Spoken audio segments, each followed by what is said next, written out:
Okei, no film oli enamasti hästi tehtud, aga casting koosnes 100% valgest värvist.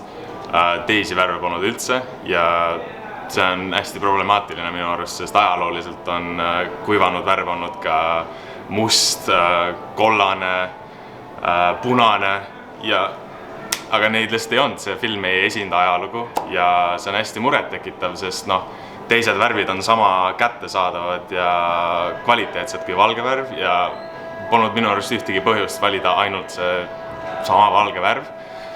Et ma siinkohal ei oska midagi öelda, ma kahtlustan, et tegemist on rassismi alatoonidega.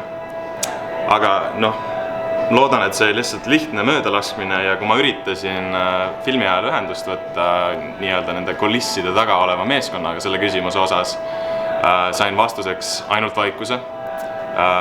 Nagu räägiks mingi telliskivi seinaga, ma ei saa aru, see on niisugune asi, millega ma olen harjunud nende tänapäeva produktsioonidelt. Aga muidu oli päris okei film.